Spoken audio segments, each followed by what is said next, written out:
Day 4 in DC. Let's go. All right, it's day 4. It's time to head to the gym. My body is exhausted, but I definitely overate on my calories yesterday. So let's go. Started with sausage and eggs and exhaustion.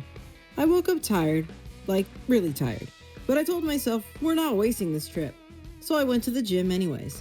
I warmed up on the elliptical, then headed downstairs to the free weight section. Squats and deadlifts, and I was just moving my body, you know? The gym had signs everywhere saying no phones, so I could only snap a quick photo. So, no video. After that, I walked back to the apartment, got ready, and called an Uber to the Lincoln Memorial. When I stepped out of the car and looked up, I couldn't believe how massive it was. All right, we're at the Lincoln Memorial. I'm about to start walking up to it just a second. Let's see how it is. Walking up those steps felt surreal. And when I saw the Lincoln statue, my brain immediately thought of the Disney movie Hercules. Remember when he saw his father? But then it got real. I started reading the speeches carved into the walls, words Lincoln actually said. In this temple, as in the hearts of the people for whom he saved the Union, the memory of Abraham Lincoln is enshrined forever. Words that shaped history. From the top of the steps, I looked straight out over the reflecting pool.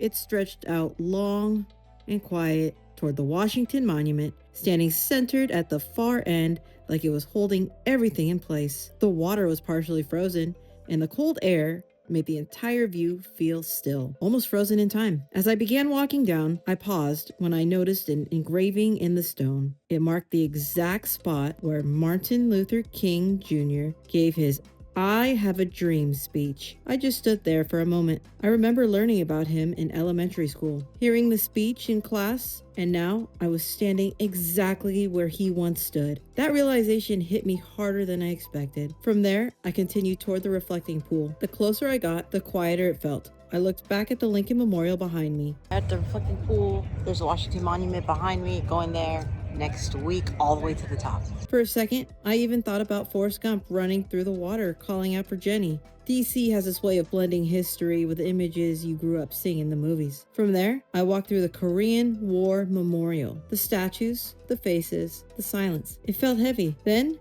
I made my way back to the Martin Luther King Jr. Memorial. All right, we're here at the Martin Luther King Jr. Memorial. There we go. A kind of couple offered to take my photo, and I read some of his quotes carved in the stone. Injustice anywhere is a threat to justice everywhere. We are caught in an inescapable network of mutually tied in a single garment of destiny. Whatever affects one affects all indirectly. Okay, we just got done with the Lincoln Memorial and the reflecting pool. Time to go see the Korean Memorial. Right over there.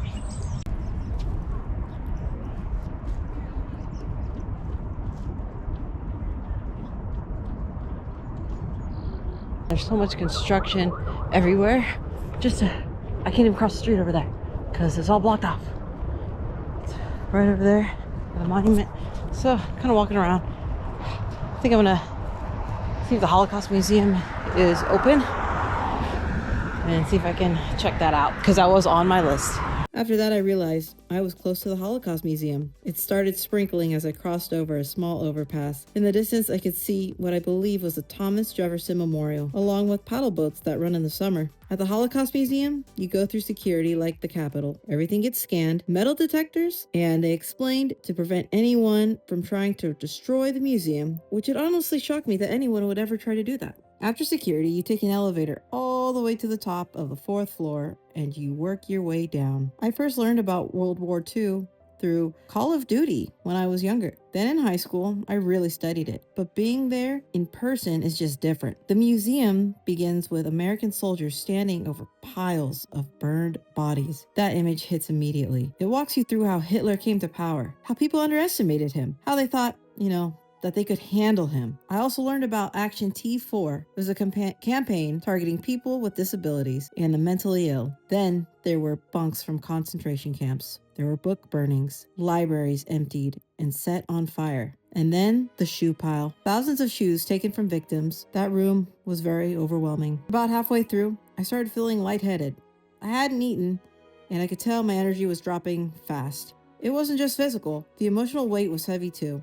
Because you start at the top and descend floor by floor, it feels like you're walking deeper and deeper into the darkness of history. I had to move a little quicker so I wouldn't pass out, even though I didn't want to rush something so important. Then I saw the exhibit about a child named Daniel. It walks you through his life, walks you through his kitchen and into his bedroom, his diary. At first, he's just a normal kid. Then slowly everything changes. The restrictions happened, the Jewish star, the ghetto, and finally, a concentration camp. Watching his life shrink from joy to fear to survival was heartbreaking. Outside the museum, there were questions on the window. Why didn't anyone speak up? Why didn't anyone do anything? After that, I called an Uber to a place called Mushi. It's a sushi restaurant. Alright, we're outside a sushi place. It's called Mushi. When I got there, I was the only one in the restaurant again. This just keeps happening. It was happy hour, so I ordered tuna nigiri and salmon nigiri. Then, more salmon. Then, sashimi-style tuna and smoked salmon. I also got some green tea. Alright, we're at the sushi restaurant. I am trying as many cultures as I can. Right now it's happy hour and I'm getting salmon and tuna nigiri. Alright, I decided to get, it's called the chicken satay. This is what it'll look like right here. I heard it's really good.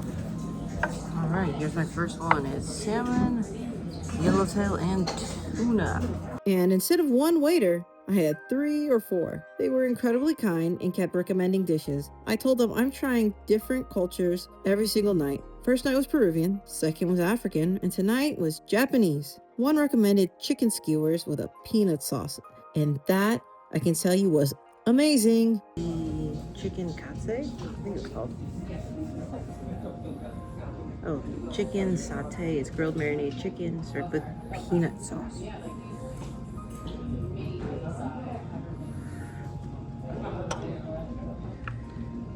And 3 tuna sashimi come with the 1 smoked salmon. Good. Right? Yeah. Thank you.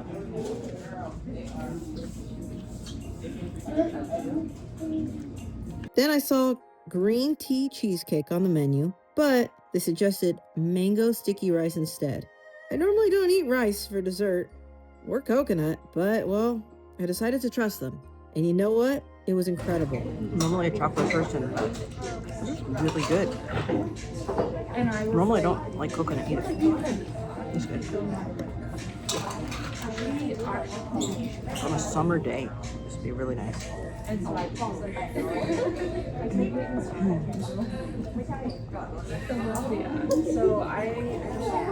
After dinner, I somehow walked to the wrong CVS and had to turn around and walk all the way back to my apartment.